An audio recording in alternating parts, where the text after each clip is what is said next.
Здравствуйте, вы смотрите программу «Персона» на канале НТС, и сегодня мы поговорим о том, как развивается гагаузский язык, есть ли национальная идея у гагаузской автономии, и как получилось, что спустя практически более 30 лет Гагаузия так и не обрела того статуса, который закладывали в него люди, которые стояли у основания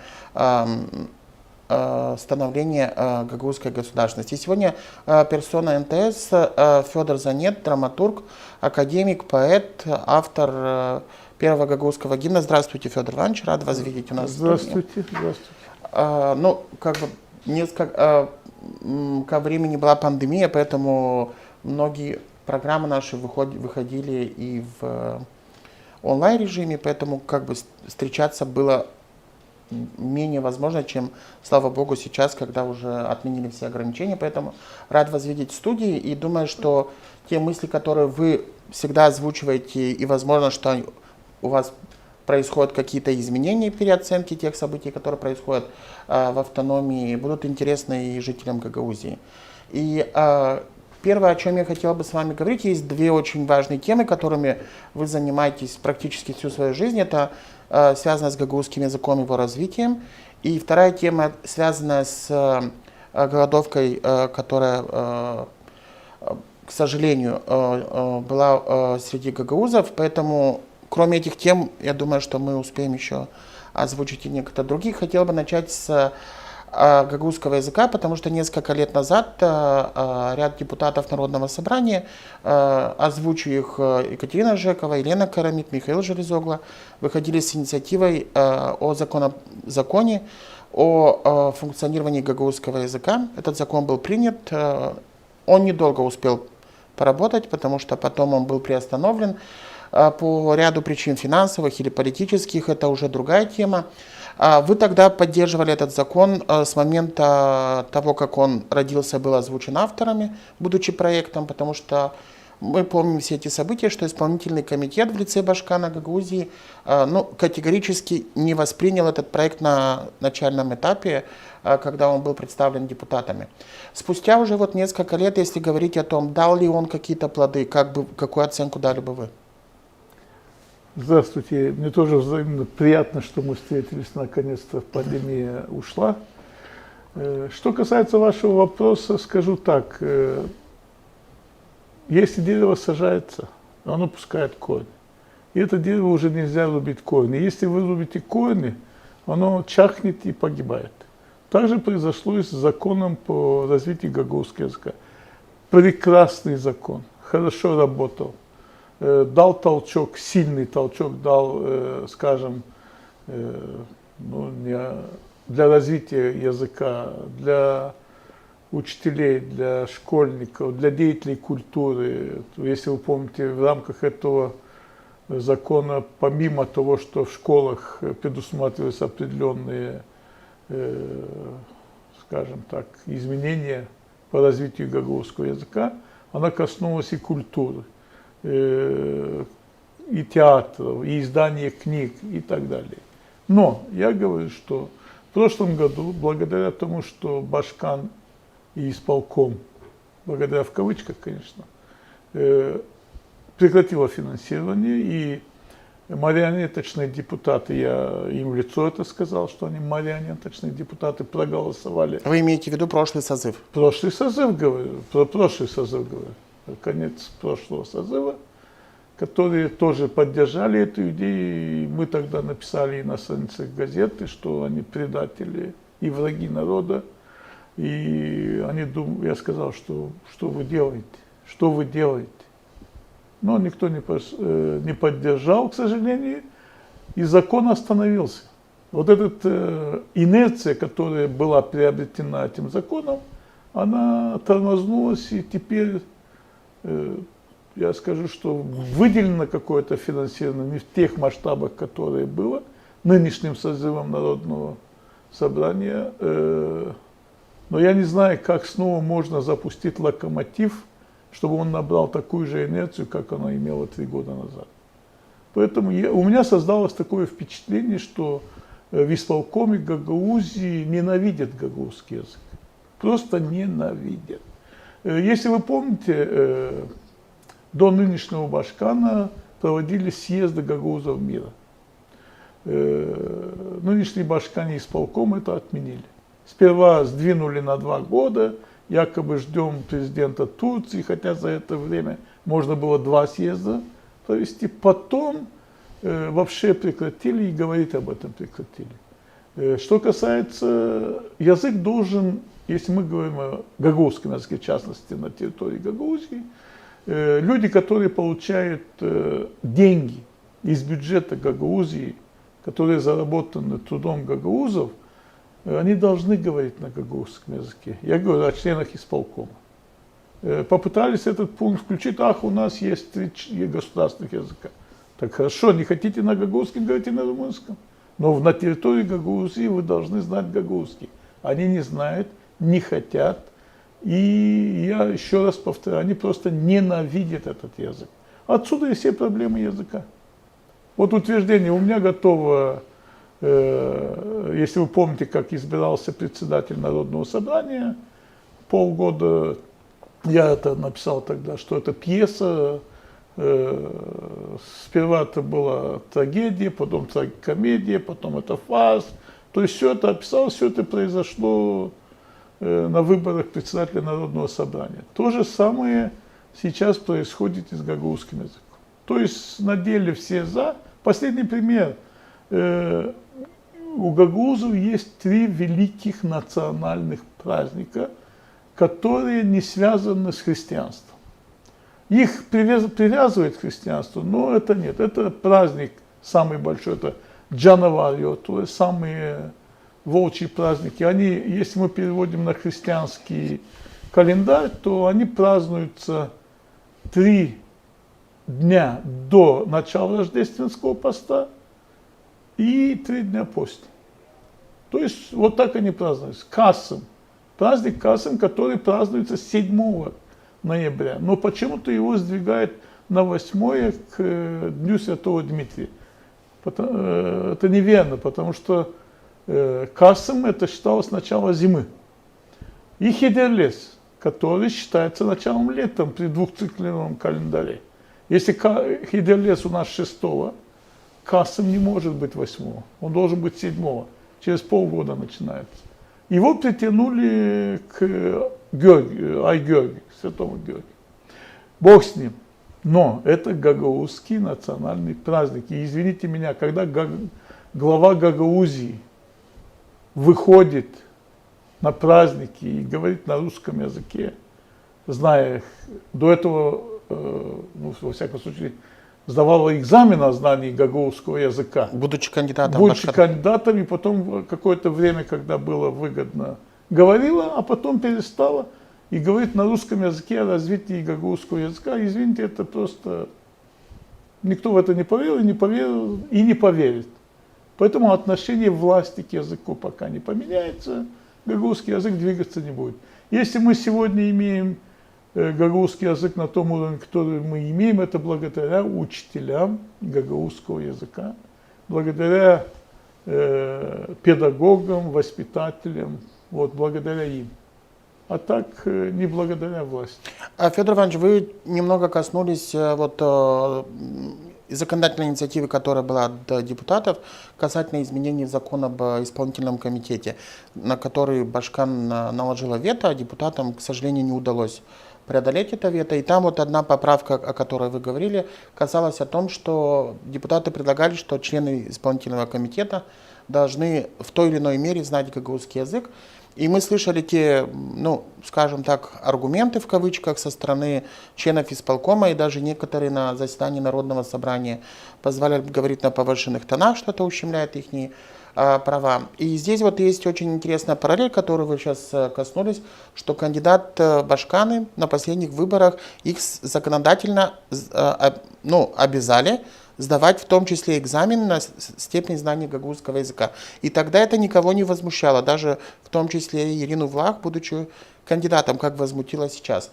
На ваш взгляд, почему происходят такие давайте скажем мягко, метаморфозы у людей, которые, когда шли кандидатом, тогда не возмущались, что их обязывают сдать экзамен, это не ущемляло их права. Сейчас это якобы ущемляет права членов исполкома. Хотя в Кишиневе или в Молдове мы знаем, что на государственную службу нельзя практически попасть, если у тебя нет определенного уровня владения государственного языка. Понимаете, что значит ущемляет права? Бизнесмен не обязан знать гагаузский или какой-то другой язык. Он работает, с него никто не требует. То же самое в Молдове. Молдавский, румынский он не должен знать. Никто с него не требует. Но извините меня, если вы являетесь чиновником, а не чиновники, вы обязаны знать этот экзамен, этот язык, знать.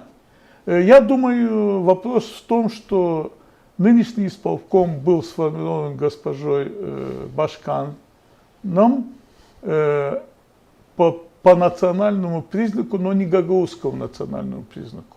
А там, я думаю, что по болгарскому.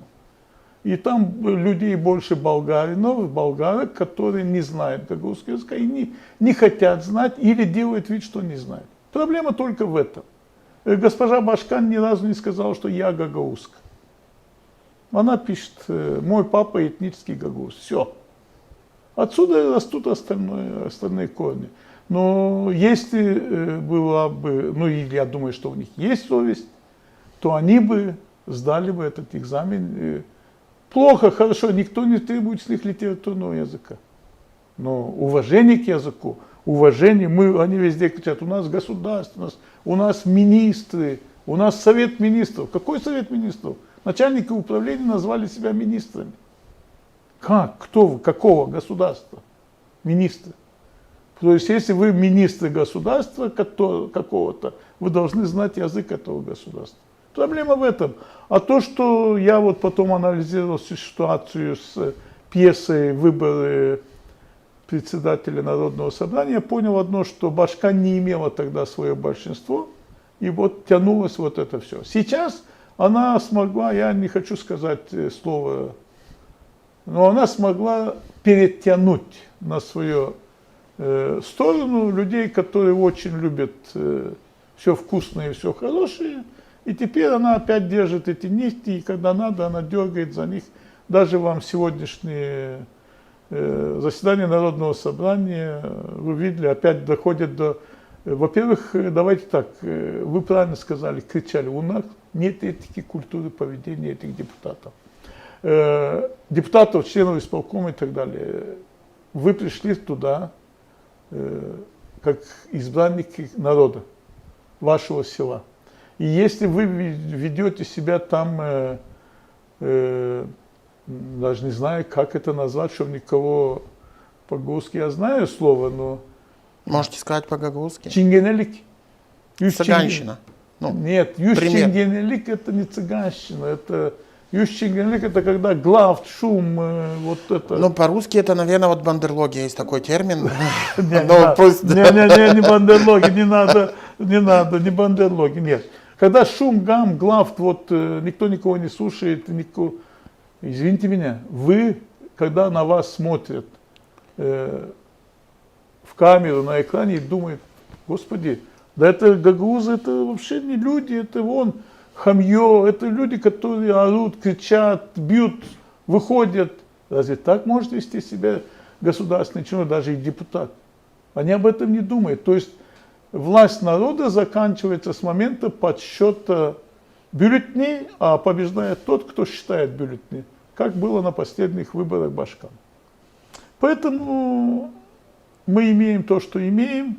К сожалению, за 7 лет Гагаузии, я считаю, что то, что было гагаузское в Гагаузии, оно уничтожено, и перспективы не очень радужные. Федор Иванович, вот вы упомянули Конгресс гагаузов, да, Всемирный конгресс гагаузов, который, да, последние, наверное, 7 лет его уже нет, да? И в этой связи вот вспоминается последняя ситуация, связанная в том числе с событиями, которые проходят у наших соседей на Украине, потому что, как-то у нас была программа с Юрием Демчевым, выходцем из Гагаузии, и он высказался о том, что от властей Гагаузии вообще не было никакого слов поддержки не касаясь политического аспекта тех действий военных, которые происходят на Украине, но все-таки там живут практически 40 тысяч гагаузов, и, наверное, уместно было бы, если власти Гагаузии как минимум спросили бы, нуждаются ли гагаузы хотя бы в какой-то гуманитарной помощи. Но, к сожалению, таких заявлений со стороны гагаузских властей не было, тогда как наши соседи, Тараклийский район, неоднократно на государственном уровне отправляли гуманитарную помощь болгарам, которые проживают в этих же районах. На ваш взгляд, вот то, что вы озвучили проблему, что не организуется Всемирный конгресс, который имел свои задачи, должен был не только объединить гагаузов, но в том числе и помогать гагаузам за границей с точки зрения развития гагаузского языка или истории, что тоже, к сожалению, не произошло. И сегодня, когда от официальных властей Гагаузии нет никаких слов, ну, скажем так, моральной поддержки по отношению к представителям нашего же народа, которые, ну, в силу исторических каких-то событий проживают на территории нынешней Украины. Почему так происходит? Вы знаете, я с ними общаюсь, я написал в газете, публиковал с Украины и Василия Келёгу, и нашу Келёгу, и нашу Тудора, вот, созванивал с ним, когда бомбили Киев, звонил, как вы там. Все-таки вопрос стоит такой. Давайте мы по-другому посмотрим. Есть такая поговорка «Kan su olmaz». Кровь не может превратиться в воду. То есть, если вы имеете связи родственные, да, то вы всегда будете поддерживать своего. Я считаю от того, что власть Гагаузии не гагаузская, у власти не гагаузы, поэтому им абсолютно все равно, что там происходит и так далее. Если бы там можно было съездить и сделать за 15 минут 40-50 фотографий, чтобы поставить в Facebook, это было бы. А так им все равно, погибают они, не погибают и так далее. Отсюда и нету поддержки. Отсюда нет. Kan su olmuş. Превратилась в воду и все. Поэтому одно жалко очень этих людей, я с ними поддерживаю связь, есть уже и погибшие с обеих сторон, кстати. Это проблема опять другая. Если мы говорим о войне в Украине, проблема такая, что и с той стороны есть служат и гагаузы, и погибают, и там, и там.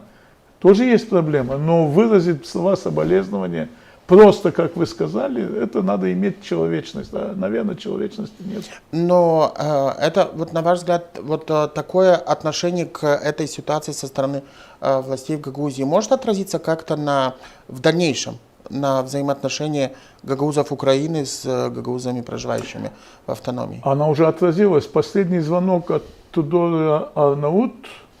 Она, к счастью, смогла уехать с сыном в Турцию. И сейчас она читала лекцию в одном из университетов. После этого звонила мне и плакала.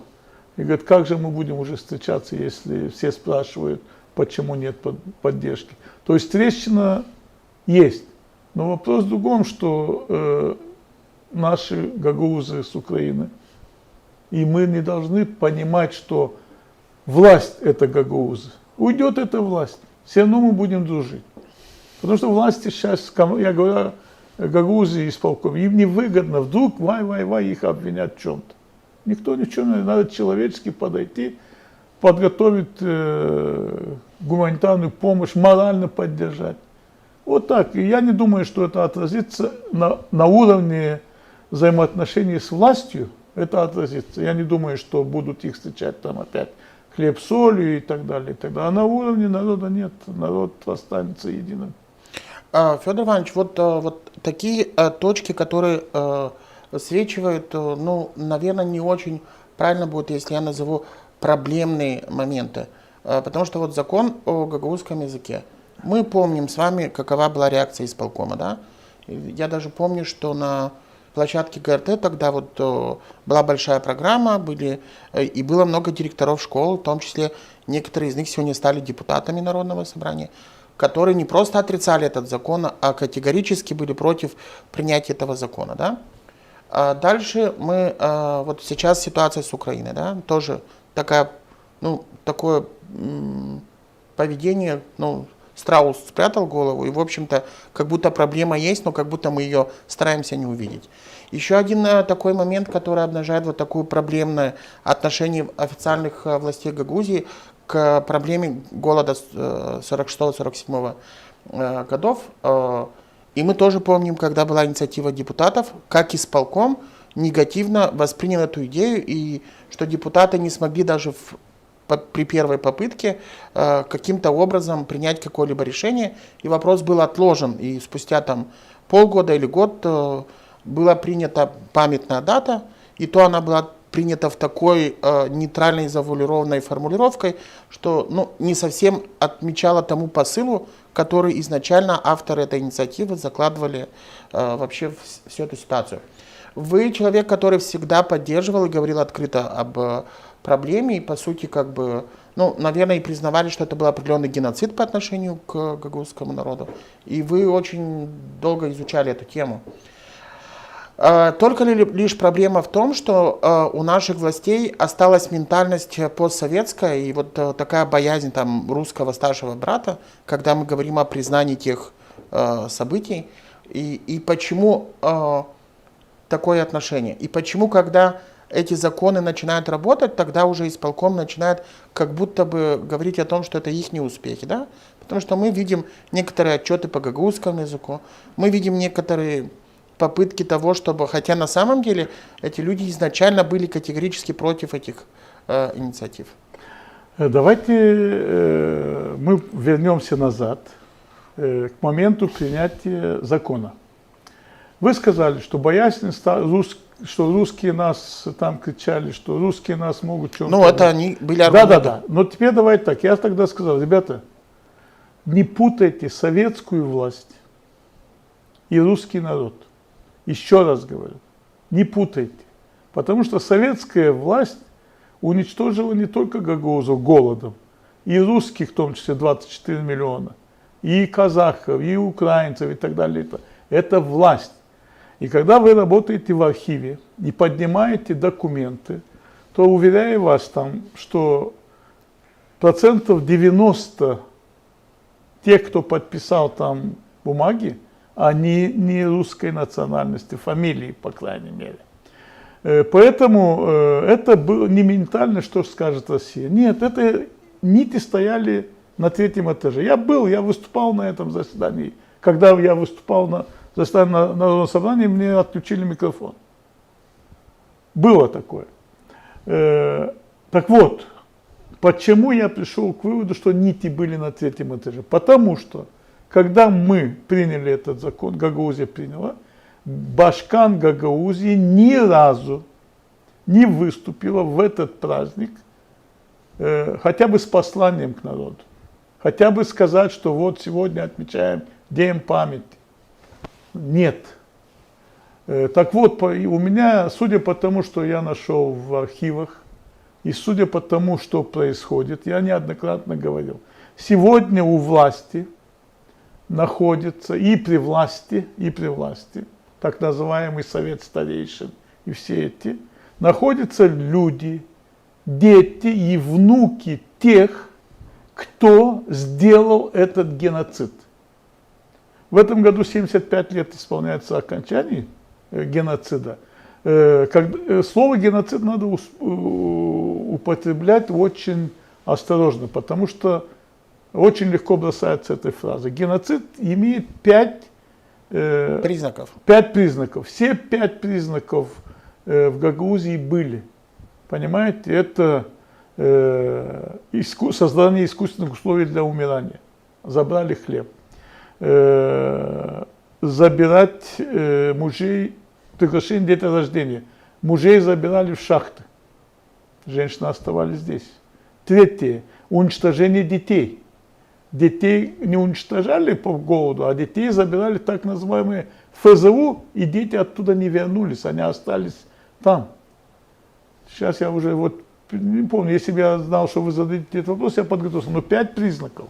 Так вот, в Гагаузии, еще раз говорю, у власти и при власти находятся люди, которые делали это, ихние потомки, и они не заинтересованы в том, чтобы это отмечалось как память народа. Я и выступал тогда, и сейчас говорю, никто не жаждет крови. Никто не ищет тех, которые делали. Пусть себе живут, Бог их судья. Если вы пойдете в какое-то село и спросите, какова судьба тех людей, которые делали это, они все умерли. Дети их не пропали и так далее. То есть все наказывается. Никто не требует этого. Но извините меня, на 9 мая выйти с такими колоннами во главе, потому что работают камеры, потому что фотоаппараты, ставить цветы.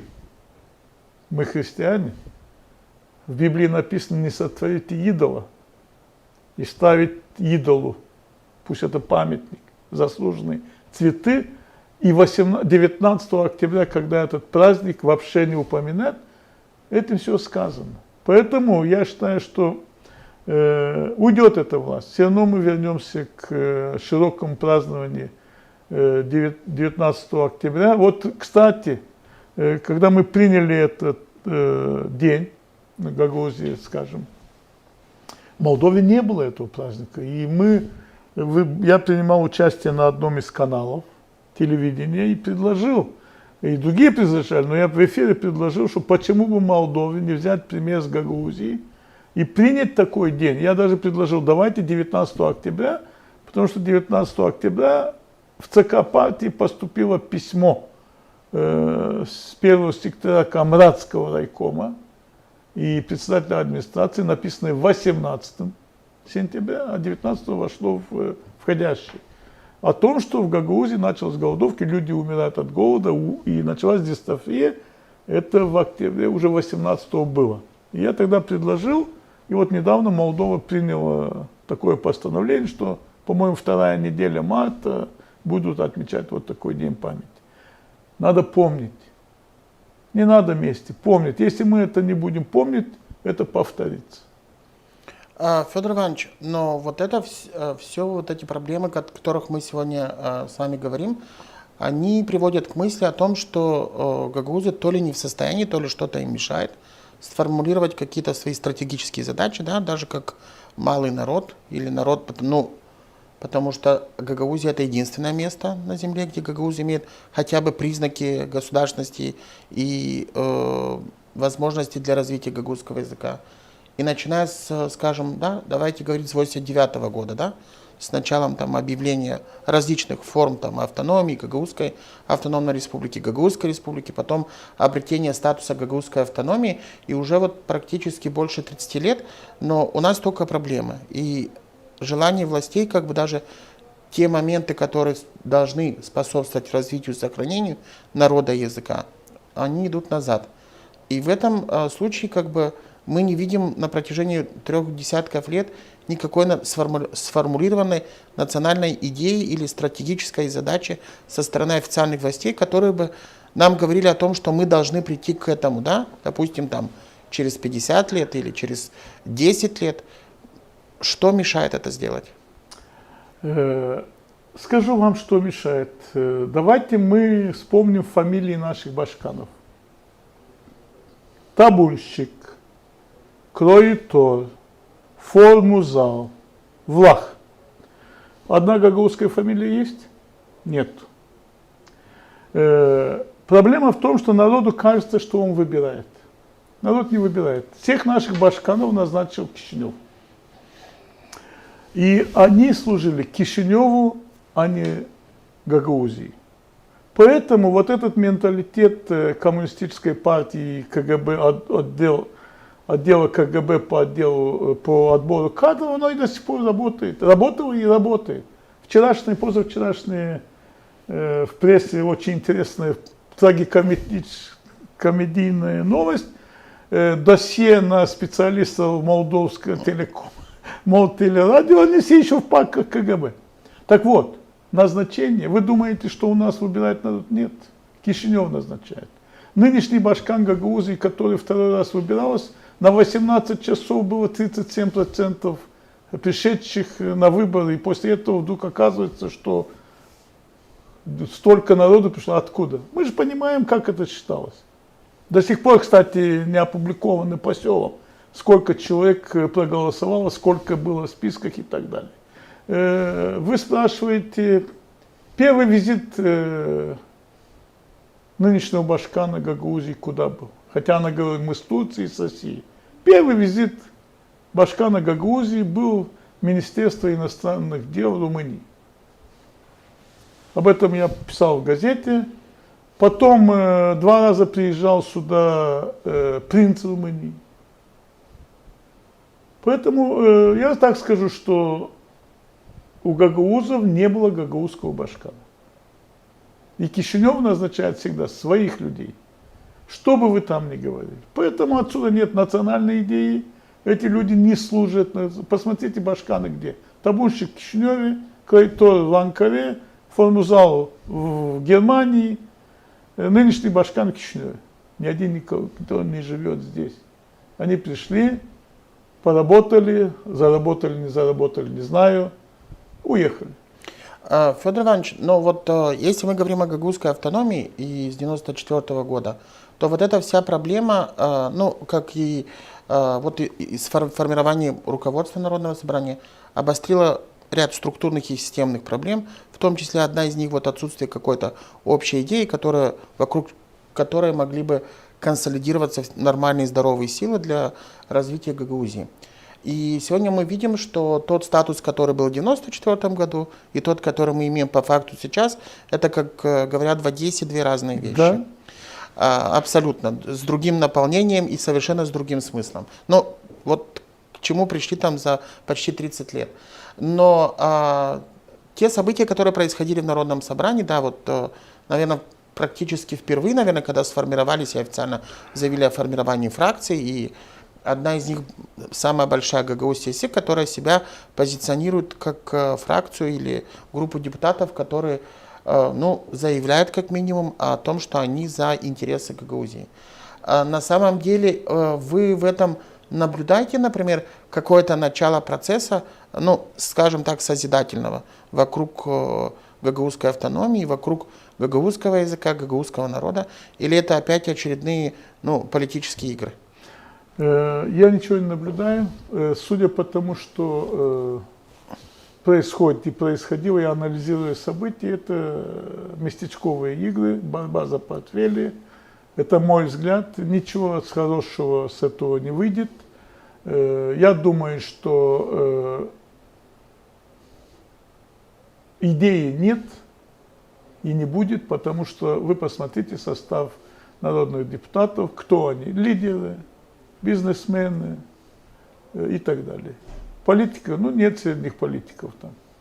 Люди думают только о своих интересах, они приходят туда, и когда мы слышим, что вот эти члены президиума получают деньги, а я почему не получаю, мы же это все видим.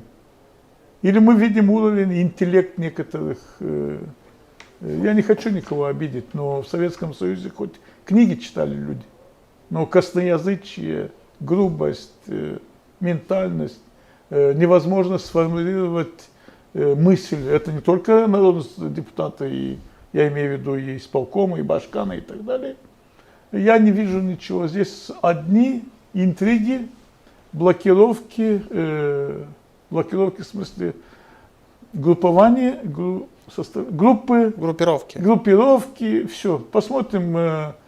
Я думаю, что скоро это все выявится, кто в какую партию пойдет, кто пойдет в парламент Молдовы и так далее. Все это понятно. Они видят это как свой трамплин и больше ничего.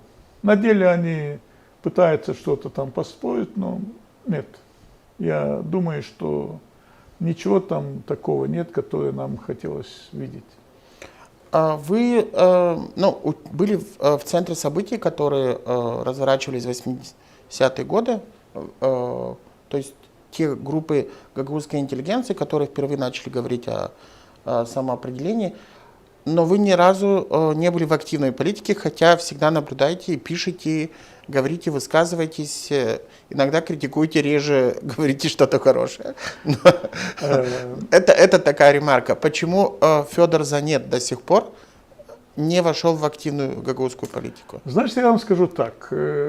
Настоящая история становления гагаузской автономии не та, которую написали наши уже историки. История, идея возникновения автономии вначале как культурной возникла в мастерской нашего художника Савастина. Ни Кендигеляна, ни Топала, ни Маруневича там не было. Потом мастерская от библиотеки переселилась там, где Гостелеком. И вот в одну ночь я был на этом заседании, когда опрокидывали Савастина, потому что он был лидер.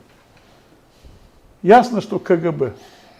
Привели и поставили туда Маруневич, Кендигеляна, людей, которые вообще не имели, но точно агенты КГБ.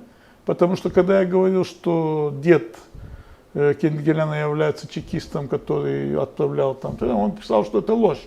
А потом выпустил книгу и пел: я горжусь тем, что мой дед был чекист.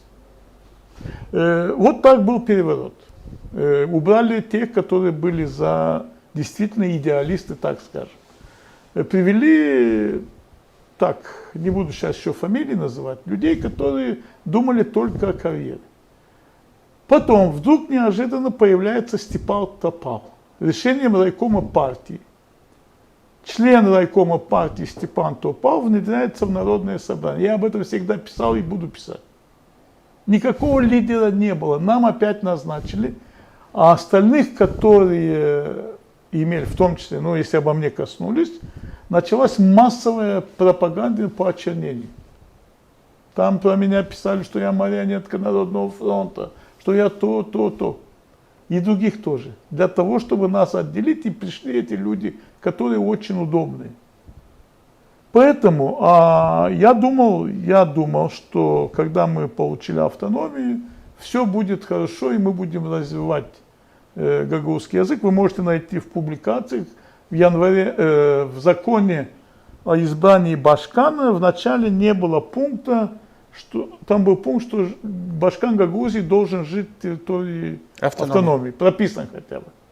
И в январе я уже начал башканскую кампанию, и потом я понял, что ничего не меняет. И я выступил по телевидению, в газете написал статью, что я выхожу с политики. Случайно или нет, буквально через 2 недели после этого изменили закон и разрешили табунщику баллотироваться. Но я уже написал, я не хотел назад вернуться. А тогда я начал. А сейчас не жалею.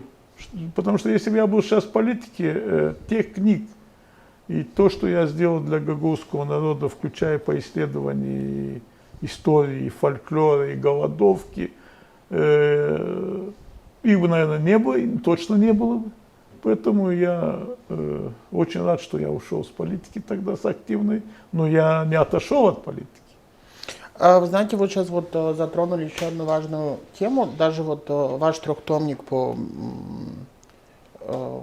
фольклору, гагаузскому фольклору, где вы собрали сказки, песни и пословицы, достаточно такой серьезный труд, и многие другие ваши работы, но они зачастую, я знаю, не зачастую, практически всегда финансово поддерживаются другими донорами не из Гагаузии. И эта проблема сегодня в Гагаузии очень остро стоит, потому что сегодня мы видим, что есть сформировавшийся какой-то пул, скажем так, людей, которые периодически каждый год, из года в год там, получают из бюджета финансирование на книги. Я не против русского языка, абсолютно. Мы все говорим и думаем по-русски. Мы получали образование на русском языке. Но все же, когда мы говорим о гагаузской автономии и затрате публичных денег на издание, наверное, тогда следовало бы ставить, в общем-то, приоритет издания книг как минимум на гагаузском языке, а не тиражировать русские издания, потому что все-таки нам не сравниться с Россией, российской наукой, литературой, и думаю, что у России достаточно ресурсов, чтобы издавать книги на русском языке. Но в Гагаузии, к сожалению, на протяжении многих десятилетий происходит совершенно другое, да? И здесь мы опять возвращаемся к тому, что мы говорили в начале. Это, если мы говорим, что, ну, вы говорите, что там не гагаузы там руководят автономией. Но можем ли мы говорить о том, что эти действия, которые происходят из десятилетия в десятилетие, не является ли это какой-то целенаправленной работой, политикой? Потому что, ну, я не считал, к сожалению, но я все-таки думаю, что если мы будем смотреть какую-то статистику из изданных на деньги Гагаузии книг, думаю, что больше половины однозначно будут на русском языке. Значит, давайте так, вы немножко даже мягко сказали. Я думаю, что процентов 70-80 книг, которые издает исполком на деньги гагаузов, они на русском языке. Вы коснулись трехтомника, это серьезный труд. 3 тома, каждый из них по 650 страниц. Причем там на 4 языках, в том числе и на русском, на английском, на румынском, гагаузский фольклор. Труд, который был создан за год на деньги грант Соединенных Штатов Америки, но был встречен в штыки здесь. Вы понимаете? Казалось бы, исполком, Башкан и другие должны были поддержать. Они ставили палки в колесах, но Бог им судья. Что касается здесь, давайте так.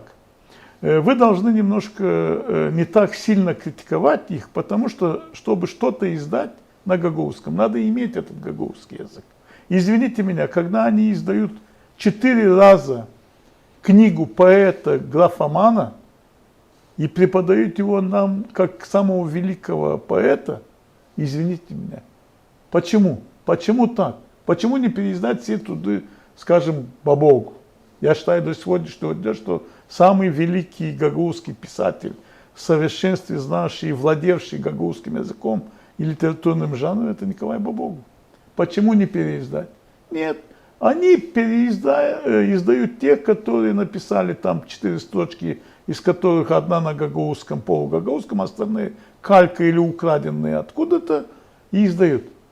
Надо посмотреть в момент, каков объем поданных заявок на издание книги. Я ни одной книги, допустим, не издал здесь, хотя мне предлагали. И сегодня был разговор, чтобы и у меня и готовые на 700 страниц где-то проза, которую я никогда не издавал.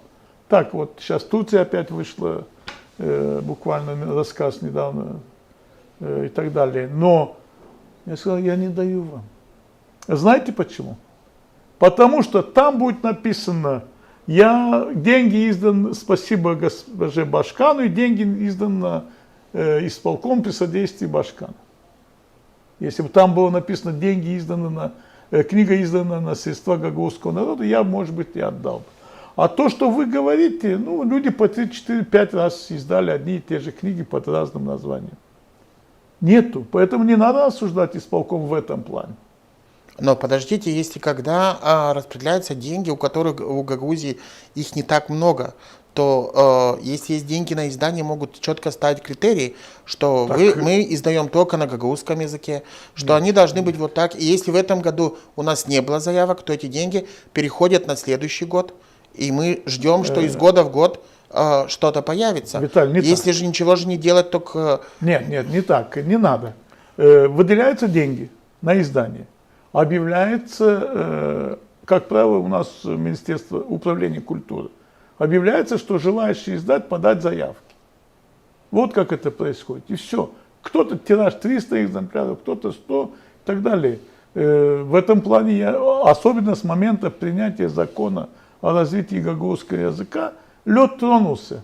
Но качество, я вам говорю, издают авторов, которые графоманы, которые поэзии нет. Вот сейчас вышло недавно одного автора проза, название украдено у великого русского писателя. Я посмотрел ее, она написана на русском и потом переведена на полугагаузский, полутурецкий.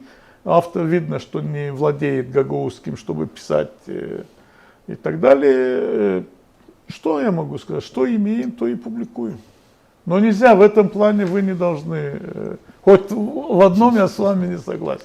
Федор Иванович, вот на ваш взгляд, что должно произойти для того, чтобы ситуация как минимум в тех направлениях или могла в Гагаузии в корне измениться? Во главе Гагаузии должен стать настоящий патриот. Гагауз, Kıllı Я не знаю, как это по-русски. Ну, не сложно перевести это на русский, как бы. Который может броситься на амбразуру. Человек, который понимает и любит этот народ, а не смотрит на народ, извините меня, как на, ну, не знаю, не боюсь сказать это слово, чтобы обвинять, как на ничто бюджеки. Понимаете? Вот если будет такой лидер, а я такого лидера одного знаю, но он не хочет, и ведем с ним переговоры, и прошу, говорю, слушай, ты бы справился. Говорит, зачем? Разгребать все эти Авгеевы, конечно. Вы понимаете, что следующий Башкан, если он нормальный, он придет, и все это надо как-то что-то с этим делать. Притом, нынешний Башкан сформировал исполком. Люди, набранные исполком, утверждается только в составе исполкома. Но во все управления набраны люди, которые по закону, по трудовому кодексу. Не всегда профессионалы, там кумовья, святья, невестки, жены. Знаем. Как вы их уберете потом? Надо они судами затаскать всех. То есть нынешняя власть создала такую структуру, что ее уже почти невозможно изменить. Поэтому я говорю, должен быть такой человек, который сделает это. Но пока я не вижу такого лидера, не вижу. Я благодарю вас за сегодняшнее интервью. Как время прошло очень быстро. Надеюсь, что вы будете принимать наше приглашение еще, потому что надеюсь, что мысли, которые вы высказываете, интересны жителям Гагаузии. Ну, потому что иногда стоит, наверное, посмотреть и более критически на те события, которые происходят в Гагаузии. И, к сожалению, они не придают какого-либо оптимизма то, что происходит в последнее время. Я напомню, что вы смотрели программу «Персона». Сегодня нашим гостем был Тодор Занет, академик, драматург, писатель. И он сегодня высказал свою точку зрения по тем основным событиям, которые происходят в Гагаузии.